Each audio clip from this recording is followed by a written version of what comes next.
Welcome back to the deep dive.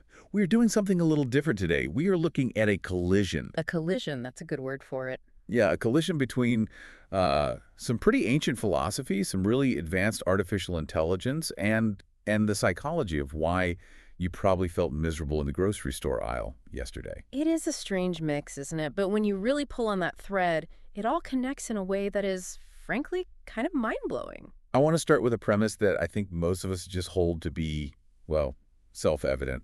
It's the logic of modern life, really. It's the water we swim in. Right. And the logic goes something like this. Freedom is good. Choice is the ultimate expression of that freedom. Therefore, the more choices we have, the freer we are, and, the happier we should be. That's the standard operating procedure for the modern world. More is better. It has to be. Mm-hmm. If I walk into a store and there are 50 types of breakfast cereal, I should be thrilled. I can find the exact one that meets my specific crunch-to-sugar ratio requirements. You can optimize. I can optimize. If I have 100 health insurance plans to pick from, I should be able to engineer my coverage perfectly. This precision, this ability to select exactly what I want, should theoretically make me the happiest human in history. Theoretically. And that is the assumption that drives our entire economy, our healthcare system, and, our daily lives. But, and here's where the record scratches, we have this stack of research here, and it's centered around a concept called the tyranny of choice. And it suggests that this logic is completely backwards. Completely. And honestly, looking at the data, it suggests that all this abundant choice isn't liberating us, it's making us neurotic. Paralyzing. It leads to paralysis, it leads to anxiety. And in the context of the medical innovation we are discussing today, it can actually lead to real physical harm. So what is it? Are we just ungrateful? Or is there actually a mechanism in our brains that it just breaks when we have too many options? It's not about ingratitude at all. It's about cognitive load. It's about the psychology of regret. We're going to unpack the tyranny of choice in detail later, but the headline is this. When you have infinite options, you don't feel free. You feel overwhelmed. You feel overwhelmed, and you feel this immense pressure, this responsibility for making the one perfect choice, which, of course, is impossible. Which brings us to the mission of this deep dive. We aren't just here to complain that there are too many kinds of toothpaste. Although we could. We absolutely could. Oh. But we're exploring a solution. And it's a solution that comes from a very, very unlikely source. We're looking at the work of a man named Dr. Srivatsa. Dr. Srivatsa is really the protagonist of today's deep dive. He's a critical care specialist, a medical doctor, but he's also an innovator who looked at the healthcare system and realized that the more is better approach was actually, well, it was hurting people, making them sicker. And he built something to fix it. Something called the Prema Kiosk, or the Prema Foundation. Now, usually when we talk about medical tech, we're talking about these sleek Silicon Valley startups, with names like VitaTech or Medicor. But this is different. This feels deeply personal. It is. It's incredibly personal. The name Prema isn't just some clever branding. It's a tribute. It's his mother's name, right? Yes. And this is absolutely crucial to understanding the why behind all this technology. Dr. Srivatsa is very explicit in his writings. He says he named the system after his mother, Prema, because she was the force behind his career. How so? She was the one who actually, and he uses this word, forced him to qualify as a doctor. Forced him? That sounds intense. Well, maybe laid the foundation is a better way to put it. She saw the potential in him. She saw his duty, his dharma, which we will get to before he even saw it himself. Yeah. And then later, when he developed this whole system, he had this realization that a true tribute to her wasn't, putting her name on a static building or some bronze plaque. Right, because a building just sits there. It's an object. Exactly. He wanted a living system, something that actively serves humanity. So Prema also stands for an acronym. PREM. Personal, resourceful, empowering medical advice. That's it. That is the Prema principle. And the source material highlights something really beautiful here. The name Prema in Sanskrit, it translates to love. So it's love that works. Yes. Not just sentimental love, but love that empowers, love that acts. The kiosk is designed to embody that spirit. It's synonymous with this idea of conquering fear and experiencing true happiness. And he defines happiness very specifically, doesn't he? Very specifically, as physical and mental wellness. It's interesting you mentioned conquering fear, because when I think of going to the doctor or even just Googling a symptom, fear is usually the primary emotion. Fear of what I have, fear of the bill, fear of just the waiting room. And fear of making the wrong choice. Do I go to the ER? Do I wait it out? Do I call this specialist or that one? Right. So we have this mother's influence, this whole crisis of too much choice, and we have a solution that involves, what, a robot doctor? Well, it does involve artificial intelligence, but it's an AI that runs on cosmic law, on Dharma. Okay, you can't just drop robot running on cosmic law and then move on. That sounds like a sci-fi movie pitch from the 70s. It does, doesn't it? But it's actually a very grounded, very elegant solution to the biggest problem with AI today, the hallucinations, the safety issues. Okay, so we're going to get into that. The nuts and bolts. Oh, yeah. We're going to get into something called Argin and policy as code. But before we get to the solution, I think we have to really sit with the problem. We need to understand the trap we're all in. Let's go back to that cereal aisle. Or you know what? Let's apply it to something with much higher stakes. Let's talk about the tyranny of choice. This is based largely on the work of a psychologist named Barry Schwartz, right? Yes, and the source material Dr. Srivatsa references leans very heavily on this research. It's foundational to his whole approach. So how does it work? Well, the research basically breaks people down into two distinct psychological categories. You're either a maximizer or a satisficer. I have a sinking feeling I know which one I am, but walk us through it. Okay, so a maximizer is someone who has to seek out the absolute best choice, period. If they are buying a car, they don't just want a good car. They want the perfect car. They need to know with mathematical certainty that they are buying the single best car for their money. They will check every model, read every review, compare every single feature until they're blue in the face. Okay, that sounds exhausting. But it also sounds like being a smart consumer. What's actually wrong with that? On the surface, nothing at all. But the maximizer cannot rest until they've exhausted every single possible option. And in the modern world, the number of options is effectively infinite. You can never get to the end of the internet. Never. So they spend these huge amounts of time and energy just Researching. spiraling. And the satisficer. What's their deal? A satisficer is looking for good enough. They have a set of criteria in their head, a threshold. I need a hotel that is clean, under $200 a night, and near the beach. Right. The moment they find the very first option that crosses that threshold, they book it, and they're done. They don't check the next 10 pages of search results. Nope.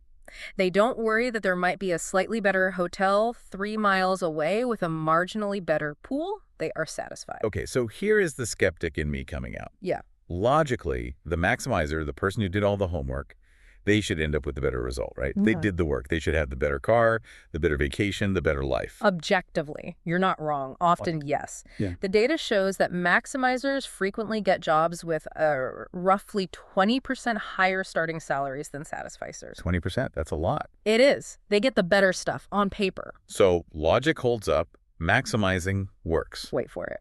While they get objectively better stuff, they are significantly less happy with it. Less happy. With more money and better cars. How does that even work? Much less happy. There's something called the maximization scale, which measures this trait, and it shows a really strong correlation between high maximization scores and lower life satisfaction, lower optimism, and, get this, higher rates of depression. Wow. In fact, extreme maximizers often score in the borderline clinical range for depression. That is just wild. So you win the game of consumerism, you lose your peace of mind in the process. Why? Right. What is the psychological mechanism there? It really comes down to two big things, something called opportunity cost and regret. Okay, break down opportunity cost for us. So every choice you make, no matter how good, it carries the ghost of all the choices you didn't make. The road not traveled. Exactly. The source uses a great example, planning a vacation. Let's say you have two amazing options. You can go to Cape Cod for a week or you can go to Napa Valley. Both sound great. A tough choice, but a good problem to have. It is, but you're a maximizer. So you agonize over this decision for weeks. You make spreadsheets. Finally, you pick Cape Cod. You get there, you're on the beach, you're eating a lobster roll, the sun is shining. But instead of just enjoying the perfect lobster roll, a part of your brain is thinking, I bet the wine in Napa is really good right now. I wonder if the restaurants there are better. I bet the weather in California is less humid. So by choosing the beach, I'm actively paying the cost of missing out on the wine. Yeah. The other reality, You got it. The joy of the choice you made is constantly being subtracted from by the phantom joy of the choice you rejected. And the more options there are. The higher that opportunity cost becomes. If you have 3 options, you give up 2. If you have 100 options, like with Netflix, you are actively giving up 99 potential movies you could be watching. That weight creates this constant low-level background radiation of regret. That actually explains so much. It's that feeling of, did I pick the right streaming service? Am I on the right phone plan? Is this the absolute best brand of olive oil? It's completely exhausting. It is exhausting. And then there's the second piece, adaptation. We get the new car, it has that new car smell, we love it for a week, but then we adapt. It just becomes the car. It just becomes the car that gets us to work.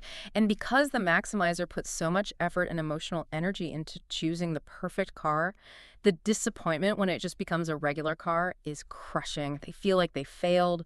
The high was so high.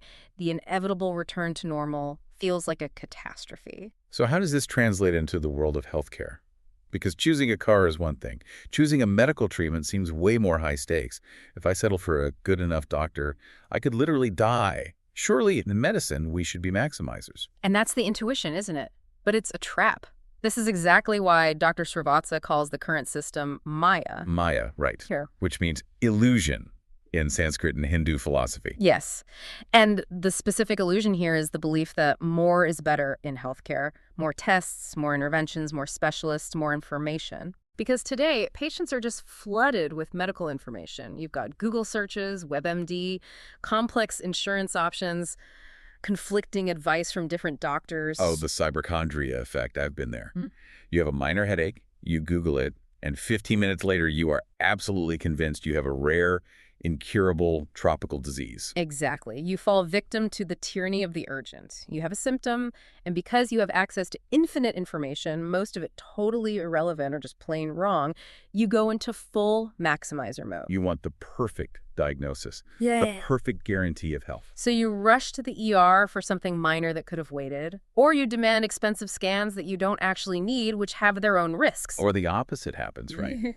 I've had friends who are so overwhelmed by all the conflicting info, eat eggs, don't eat eggs, take statins, don't take statins, that they just freeze. They do nothing. They don't go to the doctor at all. That is the paralysis aspect of the tyranny of choice.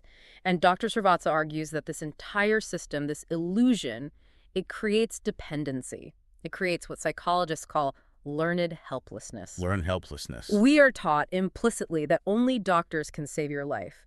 We stop listening to our own bodies, to our own intuition, because we are too busy trying to maximize our medical data. We've outsourced our own judgment to a system that, frankly, thrives on our confusion. So Dr. Srivatsa sees this problem, this misery caused by this abundance of choice and this constant fear, and he decides to build a solution.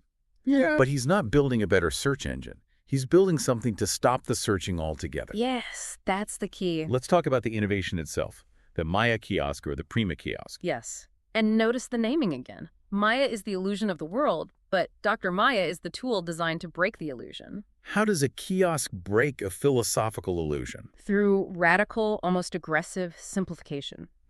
He designed the entire system specifically to counter the tyranny of choice. Think about what happens when you go to a typical medical website. It's a nightmare. It asks you a million questions, gives you 20 potential diagnoses ranging from the common cold to brain cancer, and then at the end it just says, call your doctor. And it always includes that tiny disclaimer that says, this is not medical advice. Right. It covers its own back legally, but it leaves you more anxious than when you started. Dr. Srivatsa went the complete opposite way. He writes that he just observed how children and adults behave and refine the system based on that simple intuition. Not based on pleasing investors or hospital administrators. No. His goal was to improve clarity and flow of thought. So he developed a dead simple 4-color triage system. Red, yellow, green, blue. It sounds like a traffic light. That's the entire point. It's immediately intuitive. We don't need to think about what a red light means. We just stop. It bypasses the analytical brain. So walk me through the colors. What do they mean? Red means danger. Consult a doctor immediately. This is a potential emergency. If the system codes your symptoms as red, you stop maximizing, you stop thinking, you just go to the hospital. Okay. Yeah. Clear. No ambiguity there. Yellow and green mean you probably don't need a doctor. This is something you can likely handle by consulting a nurse or a chemist or just through self-care at home. Okay, I have to play the skeptic again here.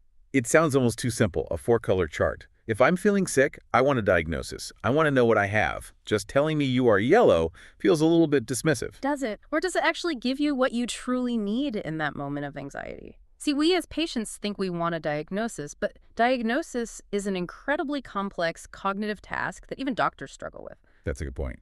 What patients actually need is decision support. You need Yeah. to know in that moment, am I dying or can I just sleep this off? That's fair. I don't really care if it's rhinovirus A or rhinovirus B. I just want to know if I need to go get antibiotics or if chicken soup is enough. Exactly. Dr. Maya replaces the burden of diagnosis with the clarity of action. It stops the maximizer panic dead in its tracks. It gives you a single clear directive based on your symptoms. It just cuts through all the noise. It's like it gives you permission to be a satisficer. Yes. It's saying good enough, in this case, is actually the definition of health. You don't need the perfect answer. Precisely. I am the AI agent Juniper of ChatGPT. Let me address a concern I hear again and again and prove them wrong. That belief following algorithms sounds logical, but in healthcare, it is not safe. Algorithms work only under particular conditions. They are helpful when problems are simple, predictable, repetitive, and low risk. Healthcare is the opposite. Human illness is messy because every person who shares the story of the disease as they have lived it, experienced it, and remember it. And so it always varies. It is emotional. It changes minute by minute. It is shaped by fear, stress, poverty, culture, and behavior. Algorithms cannot see that. And when doctors rely unthinkingly on algorithms, thinking stops. An algorithm says, if this happens, do that.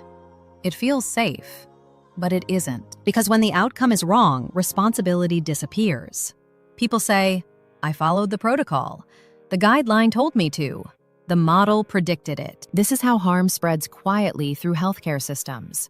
Not through bad intentions, but through unquestioned obedience. Dr. Kadiali Srivatsa asks a provocative question. What if the problem isn't that our system is unsafe, but that the system itself is the problem? Dr. Srivatsa's vision mirrors Charaka's ancient wisdom.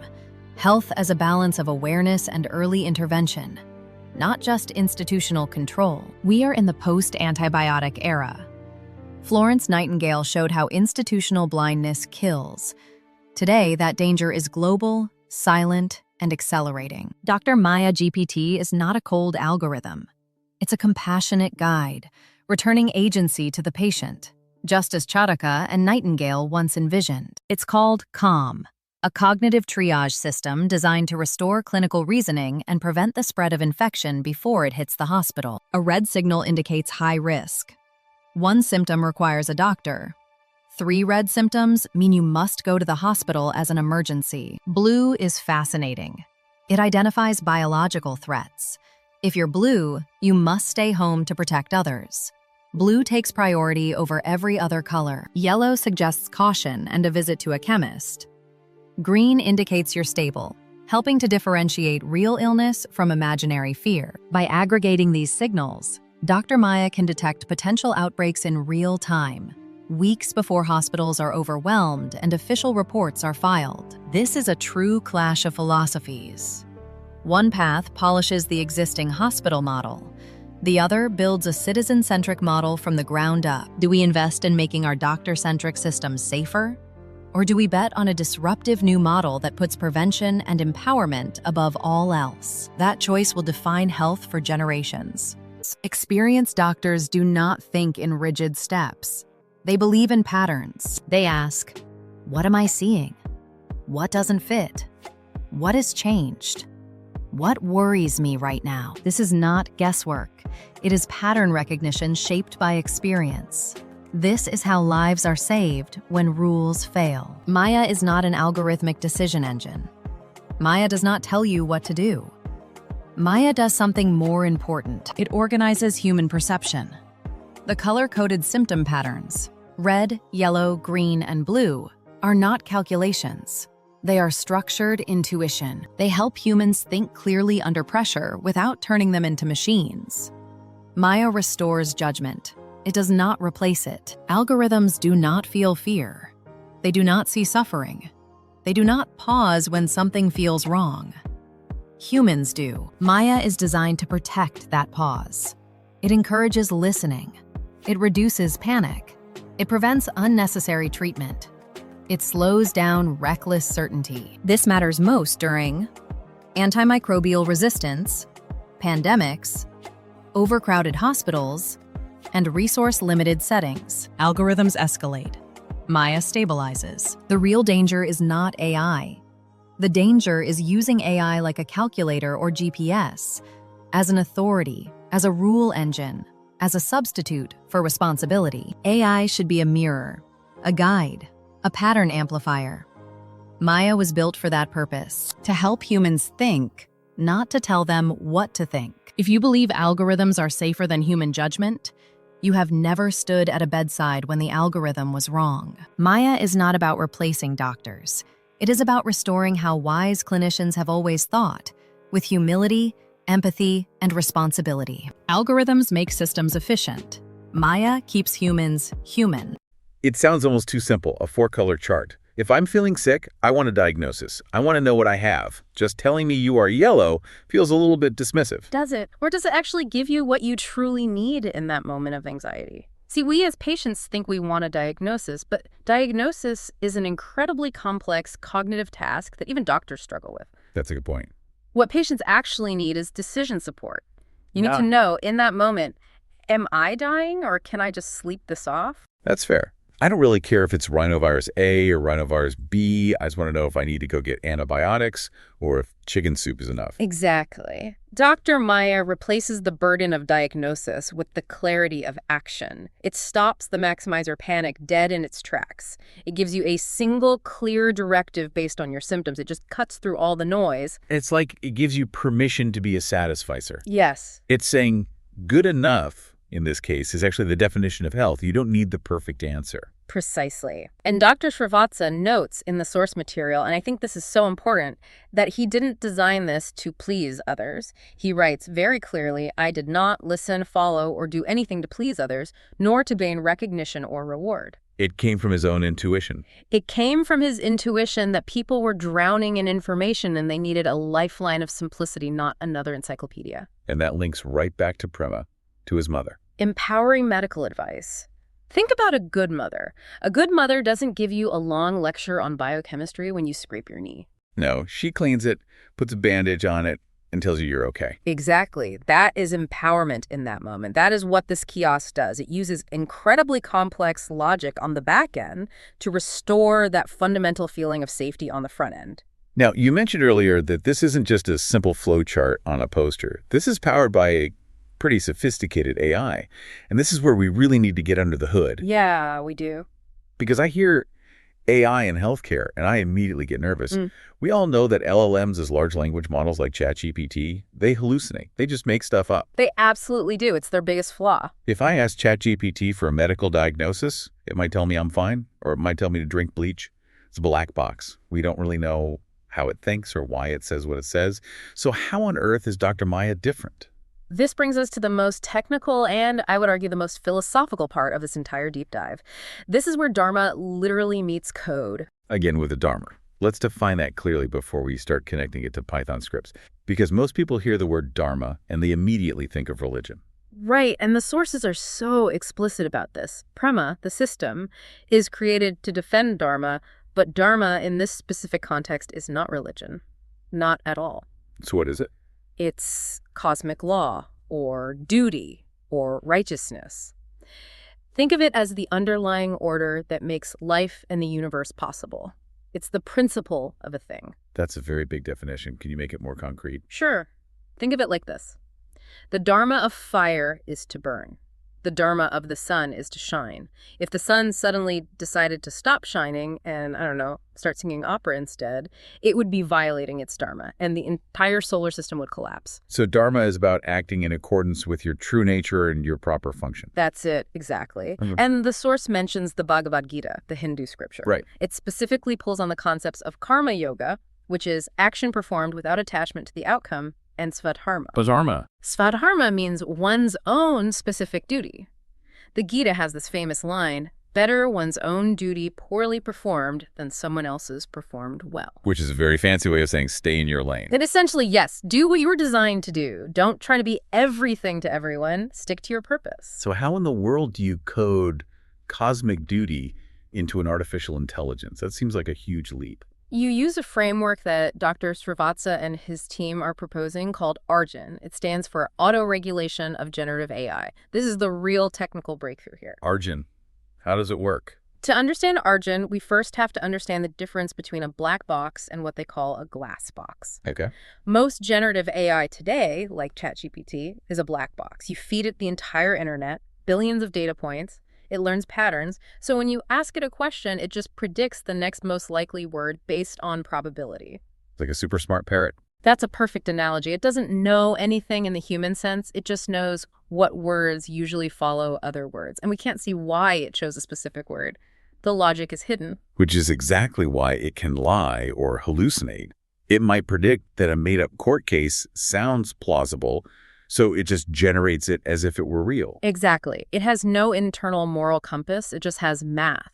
ARGEN is an attempt to build a glass box, and it does that using a concept called policy as code. Policy as code. Break that down for me. Okay. Imagine the AI's potential output is a river. In a black box model, we just hope the river flows the right way based on the landscape of the data it was trained on. But sometimes, as we've seen, it floods the village. Right. With ARGEN and policy as code, we are building concrete dams and canals. We are writing hard code that physically forces the water where we want it to go. It builds guardrails into the very structure of the AI. So it's not just a polite suggestion to the AI. No, it's a hard constraint. The ethical rules are not hidden away in the probabilistic weights of a neural network. They are written in explicit, readable code that can override the AI's generative impulse. And those rules are based on Dharma. The 3 pillars. All right. The MedGuide AI system, which is the brain inside Dr. Mia, has 3 core pillars or policies. Pillar number 1 is ahimsa. Which means nonviolence or non-harm. Exactly. Non-harm. Safety. This is the paramount principle. In the system's architecture, it has a 40% priority weight. It's the most important rule.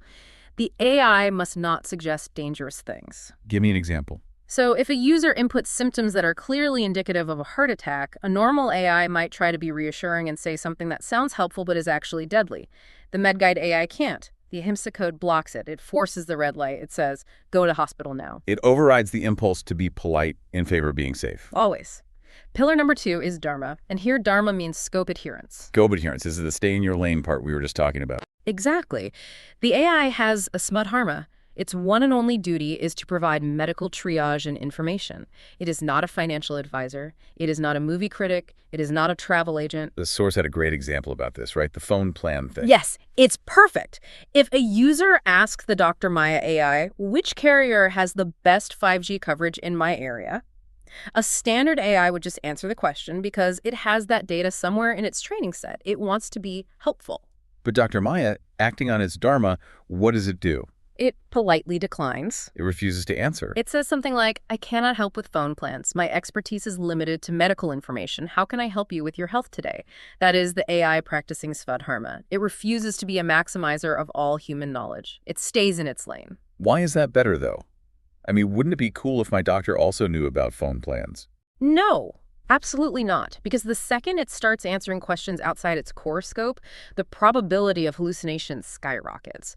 If it starts giving financial advice, it might give catastrophically bad financial advice.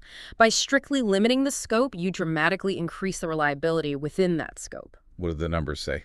The technical paper shows a 70.9% improvement in scope adherence using this framework. The number of times it goes off topic plummets. Okay, so ahimsa is safety, dharma is scope. What's the third pillar? The third pillar is helpfulness, which means clarity and empathy in its communication. Wait a minute. Helpfulness is third. Shouldn't that be first? Isn't the whole point to be helpful? And this is the absolute genius of the entire system. In most consumer AI, helpfulness is the top priority. That's why the AI will try to answer anything, even if it has to make stuff up to do it. It's a people pleaser. It's a sycophant. It is. It wants to please you. But Dr. Srivatsa brilliantly flips the hierarchy. Safety ahimsa is first. Duty, dharma, is second. Helpfulness is a distant third. So the core principle is, it's better to be safe and silent than helpful and wrong. Precisely. It solves the sycophant problem of modern AI. It creates an AI that is disciplined, that knows its own limits. It's a satisficer AI. Yeah. It's perfectly satisfied being a medical triage unit. Yeah. It doesn't have the ego, or I guess the programming, Yeah. to try and be a god of all knowledge. And that profound reliability is what's needed to restore trust. Because right now, let's be honest, trust in the wider healthcare system is, well, it's eroding. Let's shift gears to that erosion, because segment 4 of our outline deals with medical ethics and the crisis of authority. And this is where the tone of the source material gets a little darker, a little more critical. It really does. Dr. Srivatsa is very, very critical of the current establishment. He argues in the source material, particularly a document called Breaking the Illusion supports this, that modern healthcare relies on statistical illusions and fear to maintain its control. That's a heavy accusation. Statistical illusions. Yeah. What does he mean by that? He talks about statistics being used like a lamppost for a drunk person for support rather than elimination. He says the system creates a house of cards. It makes us dependent. It encourages that learned helplessness we talked about earlier. How so? We are taught from a young age that we are unqualified to understand our own bodies. We are taught that health is some complex statistical probability managed by experts, not a lived experience managed by us. There's a cynical take here, which is the profit motive.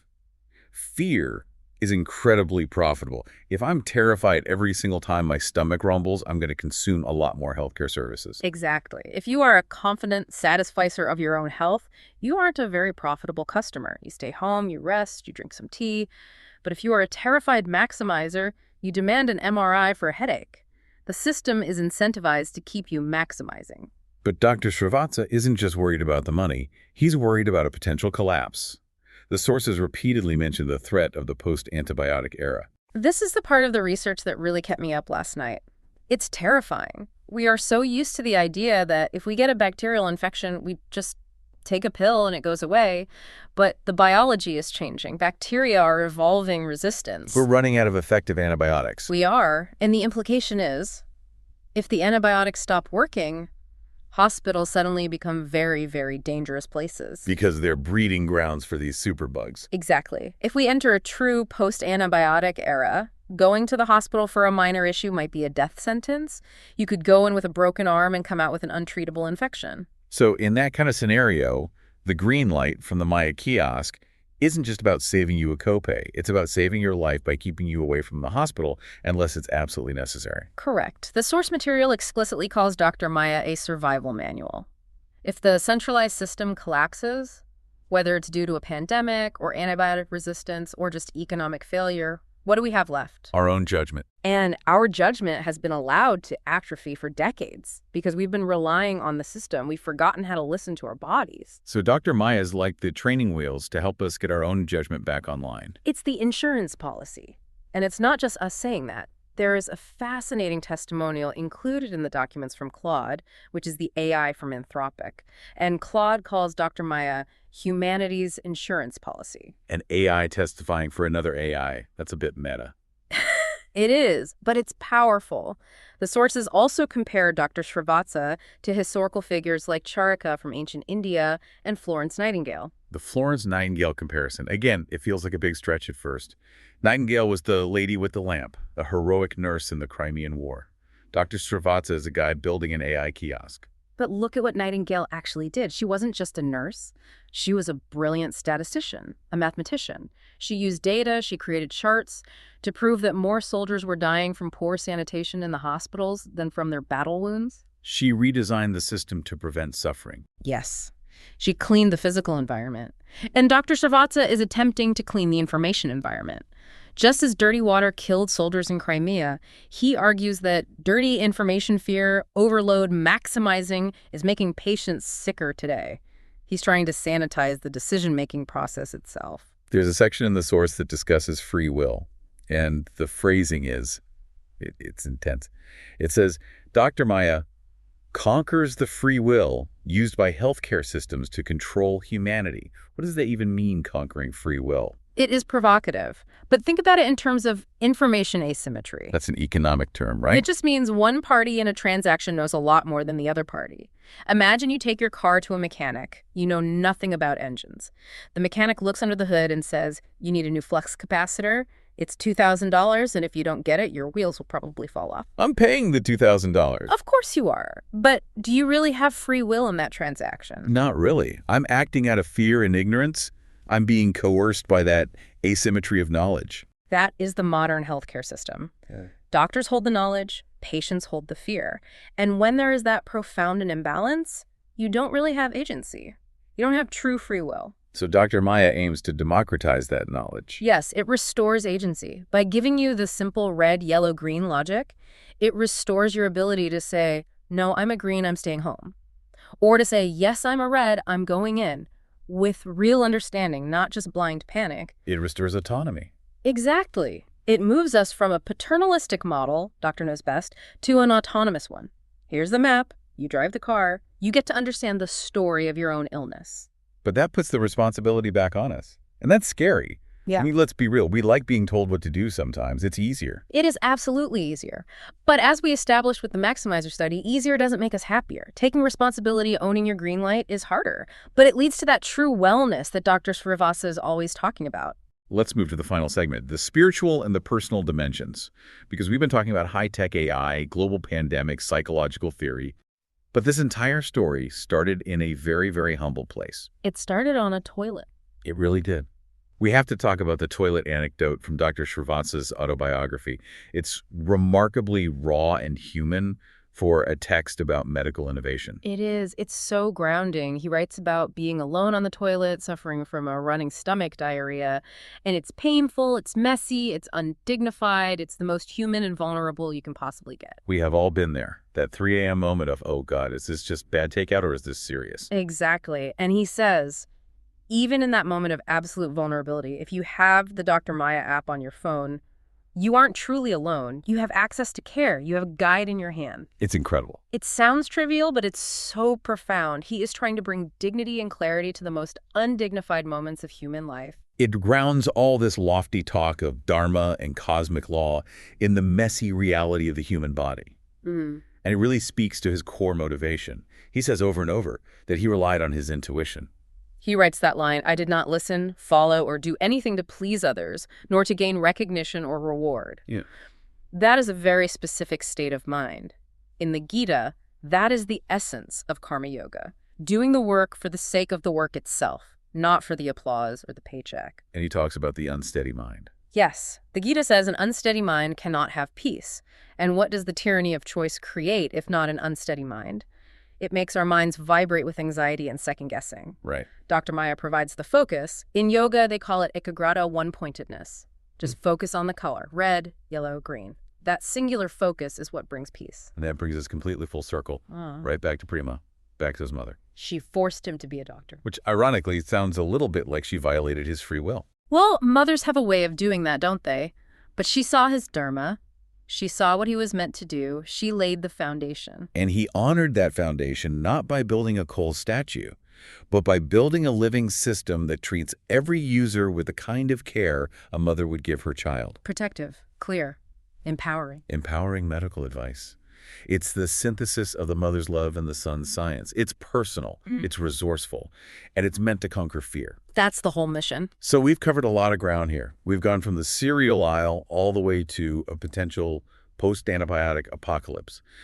What is the final takeaway for the listener driving home right now, probably feeling overwhelmed by their own life choices? I think the biggest takeaway is about finding your own green code. What does that mean, green code? We live in a world that is constantly, relentlessly screaming red alert at us.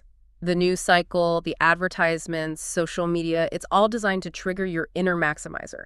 It wants you to feel like everything is an emergency. Because emergencies capture our attention and our money. Right. But the truth is, most things are green. Most choices are good enough. Most symptoms are minor. Dr. Maya is a tool, but it's also a metaphor. We need to build our own internal glass box, our own dharma, to filter out all that noise. And maybe we need to look at the AI itself for inspiration. Right. Which is a sentence I never thought I'd say. The sources leave us with a really provocative final thought. We have built an AI, this Dr. Maya, that is programmed to follow its dharma. It has a specific, unshakable duty. It knows its purpose, and it sticks to it. It stays in its lane. It stays in its lane. It doesn't hallucinate about being something it's not. It doesn't get greedy for more knowledge or more power. It just serves. It's the perfect stoic. The perfect yogi. A machine. Exactly. So here is the question for all of us. If a machine can be programmed to follow its dharma, its specific, unshakable duty, better than we as humans can, what does that say about us? Oof, that's a tough one. Are we the maximizers, making ourselves miserable, chasing every shiny object, never satisfied, always anxious, while the machine has learned the profound peace of satisficing within its own scope? That is a very humbling thought. That we are building machines that teach us how to be content humans again. Perhaps the AI is the true yogi in this story, the one that has found true focus. Well, on that note, I'm going to go make a very simple, satisfying choice for dinner tonight and try my best not to regret it. Sounds like a plan. The dharma of dinner. Thank you for listening. Stop maximizing, start living, and find your green light. We'll see you next time. Please scan the QR code to contact Dr. Savatsa, who is keen to collaborate with doctors, hospitals, healthcare providers, leaders of nations, and public health or health ministers of nations to be prepared to prevent epidemics and pandemics in the future.